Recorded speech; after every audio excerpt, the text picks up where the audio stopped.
ఈ చెత్త చెత్త ఏమైనా ఉంది దానికి మనం ఎంత మంచిగా క్లీన్ చేస్తే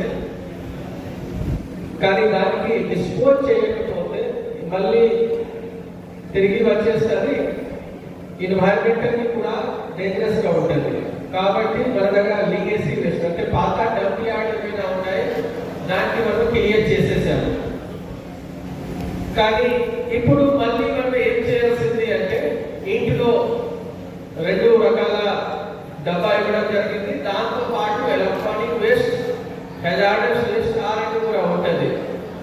సో ఏమైనా డ్రై వేస్ట్ ఉంటుంది అంటే దానికి ఒక సెపరేట్ డబ్బాలు, వెట్ వేస్ట్ ఉంటుంది అంటే దానికి ఒక సెపరేట్ డబ్బాలు, హెజార్డస్ వేస్ట్ ఉంటుంది బయోమెడికల్ ఉంటుంది అంటే దానికి ఒక సెపరేట్ అది చేసుకొని మన సిబ్బందికి ఇస్తే దానికి కరెక్ట్ గా ప్రాసెసింగ్ చేయడానికి అవకాశం ఉంటుంది. డంప్ యార్డ్ కింద కూడా మనము డ్రై వేస్ట్ ఎట్లా డిస్పోజ్ చేస్తాము, వెట్ వేస్ట్ ఎట్లా దానికి సంబంధించిన కూడా మన దగ్గర యాక్సెస్ ప్లాన్ ఉన్నాయి. కానీ దాంట్లో పబ్లిక్ నుంచి ఎక్కువ పార్టిసిపేషన్ అయితే మాత్రం ఇది సక్సెస్ అవుతుంది. కాబట్టి మళ్ళీ వార్డ్ లెవెల్లో మన ఆర్పీస్ తోటి, మన వార్డ్ ఆఫీసర్స్ తోటి, మన ఇతర గవర్నమెంట్ డిపార్ట్మెంట్ సిబ్బంది తోటి దానికి మీటింగ్ పెట్టుకొని ఎట్లా వేస్ట్ సెగ్రిగేట్ ఎట్లా చేయాలి దాని మీద కూడా మనం అందరూ మీటింగ్ పెడతాము. సో దట్ ఖచ్చితంగా 100% సెగ్రిగేటెడ్ వేస్ట్ మాత్రమే రావాలి. ఆ ఆలోచనతో మనం పనిచేస్తున్నాం. దాంతో పాటు సెకండ్ అంశాలంటే ఎస్ఐకి సంబంధించిన మీ అందరికీ తెలుసు, ఎలక్షన్ కమిషన్ ఆఫ్ ఇండియా ఇచ్చిన గైడ్ లైన్స్ పరంగా 10th తారీఖుకి ఓటర్ లిస్ట్ ఏమైనా ఉన్నాయి అది ఫ్రీజ్ అయిపోతుంది. 15 నుంచి ప్రింటింగ్ జరుగుతుంది. మళ్ళీ 25th నుంచి ఇంటింటికి మన బిఏలో వస్తారు. బిఏలో దాదాపు 3-4 టైమ్స్ వస్తారు. ఒక ఇన్విటేషన్ ఫామ్ ఇస్తారు, రకరకాల ఇన్ఫర్మేషన్ అడుగుతారు. బిఏలోతో పాటు బిఏలే అంటే పొలిటికల్ పార్టీ నుంచి అపాయింట్ అయిన బిఏలేస్ కూడా ఉంటారు, వాళ్ళు కూడా ఉంటారు. సో మనకి ఇన్విటేషన్ ఫామ్ వచ్చిన వాళ్ళకి మనం ఓటర్ లిస్ట్ లో పేరు ఉంచుతాము. మిగతా వాళ్ళకి ఓటర్ లిస్ట్ నుంచి పేరు తీయడం జరుగుతుంది. ఎవరైనా చనిపోయిన వాళ్ళు ఉన్నారు, షిఫ్టెడ్ వాళ్ళు ఉన్నారు, డబల్ ఓటర్ వాళ్ళు ఉన్నారు, అట్లా వాళ్ళకి సంబంధించిన ఖచ్చితంగా ఓటింగ్ తీయడం జరుగుతుంది. సో కాబట్టి అందరూ జాగ్రత్తగా ఉండాలి. మన బిఏలో ఎప్పుడైనా వస్తే ఆ టైంకి ఇచ్చిన ఇన్ఫర్మేషన్ ఇవ్వాలి. ఇన్ఫర్మేషన్ ఫామ్ ఇచ్చిన తర్వాత దానికి నింపుకొని మాకు అప్లై చేయాలి. థర్డ్, ఇప్పుడు ప్రతి సంవత్సరం ఎక్కువ వర్షంతో ఈ ప్రాంతంలో ఎక్కడైనా కొంచెం లో లైన్ ఏరియా ఉంటే అక్కడ వాటర్ వస్తున్నాయి. వాటర్ రావడానికి కారణం ఎక్కువ వర్షంతో పాటు ఈ డ్రైన్ మంచిగా క్లీన్ చేయకుండా ఎవరైనా ఆబ్స్ట్రక్షన్ వచ్చింది, డ్రైన్ ఏమైనా కట్టిండు ఆర్ కొన్ని సందర్భాలు నేను చూశాను జస్ట్ ఎఫ్టీఎల్ లో కూడా బిల్డింగ్ కట్టి ఉన్నారు. ఆల్రెడీ మున్సిపాలిటీ తరఫున 6th నుంచి మన డ్రైన్ తీయడం అన్ని రకాల ఏర్పాటు చేశారు. ఇంకా ఏమైనా ఎక్కడైనా పెండింగ్ ఉంటుంది కన్సర్న్ మున్సిపల్ కమిషనర్ తోటి కోఆర్డినేట్ చేసేసి ఖచ్చితంగా మన డ్రైన్ అన్ని ఎక్కడైనా వాటర్ పోవడానికి ఫెసిలిటీ ఉన్నాయి ఖచ్చితంగా దాన్ని క్లీన్ చేసి ఉంచాలి. దాంతో పాటు ఎవరైనా అన్‌ప్లాన్డ్ గా కన్స్ట్రక్షన్ చేసి ఉన్నారు ఖచ్చితంగా వాళ్ళు కూడా కన్స్ట్రక్షన్ చేయకూడదు. ఎక్కడైనా సేఫ్ అని ఉన్నాయి అక్కడ వెళ్ళాల్సింది. సో దాన్ని బట్టి కూడా ఈ వర్షం వచ్చిన టైంలో మనం ఏం చేయాల్సింది, వాటర్ వచ్చిన టైంలో మనం ఏం చేయాల్సింది, డిజాస్టర్ మేనేజ్మెంట్ సంబంధించిన కూడా అవగాహన పెంచుకోవడానికి ఈ కార్యక్రమం పెట్టడం జరిగింది. దాంతో పాటు పోలీస్ డిపార్ట్మెంట్ సంబంధించిన రోడ్ సేఫ్టీ సంబంధించిన ఎలాంటి ప్రోగ్రామ్ సంబంధించిన కూడా దాని గురించి అవగాహన పెట్టుకోవడానికి ఇప్పుడు డీసీపీ గారు క్లియర్ గా చెప్పారు. ట్రాఫిక్ రూల్స్ ఖచ్చితంగా పాటించాలి. ట్రాఫిక్ భయంతో కాకుండా లోపల నుంచి రావాల్సింది. ఈ మనం హెల్మెట్ పెట్టకపోతే పెనాల్టీ తర్వాత ఏమైనా యాక్సిడెంట్ జరిగితే ప్రాణం పోతున్నాయి.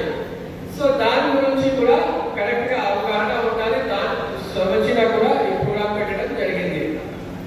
దాంతో పాటు రకరకాల ఇంకా సోషల్ ఇష్యూస్ సంబంధించిన దానికి డిస్కషన్ ఏమైనా మున్సిపాలిటీ సంబంధించిన వార్డ్ సంబంధించిన ఏమైనా ఇష్యూస్ దానికి డిస్కషన్ పెట్టుకొని దానికి మనం ఏమైనా సార్ట్ అవుట్ చేయగలుగుతాము. దానికి కూడా ప్రయత్నం చేయాల్సింది. దాంతో పాటు స్కూల్స్ ఓపెన్ అవుతుంది. మీ అందరికీ తెలుసు కేంద్ర ప్రభుత్వం అన్ని ఇలాంటి ర్యాంకింగ్ చేసింది. ర్యాంకింగ్ చేసిన తర్వాత మంచిర్యాల డిస్ట్రిక్ట్ 3rd పొజిషన్ లో వచ్చిన అన్ని రకాల ఫెసిలిటీ అన్నింటిలో మంచిర్యాల జిల్లా నంబర్ 1 ఉన్నాయి. సో ఈ అన్ని అయిపోయిన తర్వాత కూడా లాస్ట్ ఇయర్ మనకి 3% ఓవరాల్ ఇంప్రూవ్మెంట్ ఇంక్రీజ్ అయింది. ఇంకా ఇంప్రూవ్మెంట్ చేయడానికి అవకాశం ఉన్నాయి. సో దానికి సంబంధించిన కూడా మన అవగాహన పెంచాలి. ఇందిరా మహిళా సమాఖ్య సంబంధించిన ఎవరైనా పార్టిసిపేట్స్ ఉన్నారు, ఆర్పీ ఉన్నారు, ఎస్ఎస్జి మెంబర్స్ ఉన్నారు, మనకి అమ్మ ఆదర్శ పాఠశాల కమిటీ మెంబర్స్ ఉన్నారు, టీచర్స్ ఉన్నారు. అందరూ కరెక్ట్ గా అవగాహన పెంచాలి. మన అన్ని గవర్నమెంట్ స్కూల్లో సఫిషియెంట్ గా స్టూడెంట్ ఉండాల్సింది. దానికి సంబంధించిన ఎవరైనా అట్లా మంచిగా లేవు వ్యవస్థ కాబట్టి ప్రైవేట్ లో వెళ్ళాలి, అట్లా కాకుండా మనం గవర్నమెంట్ స్కూల్లో అన్ని రకాల ఫెసిలిటీ ఏర్పాటు చేసేసి దానిలో పిల్లలు రావాలి అట్లా చూడాల్సింది. దాంతో పాటు తెలంగాణ పబ్లిక్ స్కూల్ ఏర్పాటు అవుతుంది, యంగ్ ఇండియా రెసిడెన్షియల్ స్కూల్ ఏర్పాటు అవుతుంది, హాస్టల్ సంబంధించిన అన్ని రకాల ఫెసిలిటీ ఏర్పాటు అవుతుంది. ఈ అన్ని గురించి దాని గురించి కూడా అవగాహన పెంచాలి. దాంతో పాటు జూనియర్ కాలేజ్లో అండ్ స్కూల్లో కూడా ఇప్పుడు బ్రేక్ఫాస్ట్ పెట్టడం జరుగుతుంది. దాంతో పాటు జూనియర్ కాలేజ్లో కూడా మిడ్ డే మీల్స్ మనం పెడుతున్నాం. ఈ అన్ని ఎందుకు చేస్తున్నాం అంటే డ్రాప్ అవుట్ కాకుండా అందరూ స్టూడెంట్ రెగ్యులర్ గా రావాలి. ఆ ఆలోచనతోటి కొత్త ఎస్కీ కూడా పెట్టడం జరిగింది. దాంతో పాటు అన్ని కుటుంబాలకి 5 lakhs కి బీమా సంబంధించిన కూడా బడ్జెట్ లో కొత్త ప్రోగ్రామ్ ప్రవేశపెట్టడం జరిగింది. విద్యార్థులకు కూడా ఎలక్ట్రిక్ వెహికల్స్ సంబంధించిన ఎవరైనా చదువుతున్నారంటే వాళ్ళని కూడా అది ట్రైసైకిల్ వెహికల్, ఎలక్ట్రిక్ వెహికల్ సంబంధించిన కూడా స్కీమ్స్ ఏర్పాటు అనేది మనం సెకండ్ జూన్ కి చాలా మందికి మనం ఎలక్ట్రిక్ వెహికల్స్ ఇవ్వడం జరిగింది.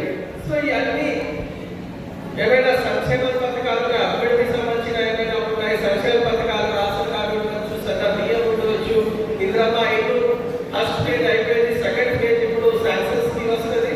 ఈ అన్ని రకాల స్కీమ్స్ గురించి ఫ్రీ బస్ సర్వీస్ సంబంధించిన వడ్డీ జనాలకు సంబంధించిన అన్ని జనాల్లో కరెక్ట్ గా అవగాహన ఉండాలి. కొత్త బాడీ ఏర్పాటు అయింది. సో లోకల్ బాడీ సంబంధించిన పబ్లిక్ రిప్రజెంటేటివ్స్ అధికారులు అందరూ కలిసి పబ్లిక్ దగ్గర వెళ్ళి పబ్లిక్ కోఆపరేషన్ తోటి అన్ని రకాల సంక్షేమ పథకాలు, అభివృద్ధి పథకాలు మనం పబ్లిక్ వరకు తీసుకొని వెళ్ళాల్సింది. అందరికీ ఎలిజిబిలిటీ వరకు అన్ని రకాల డెవలప్మెంటల్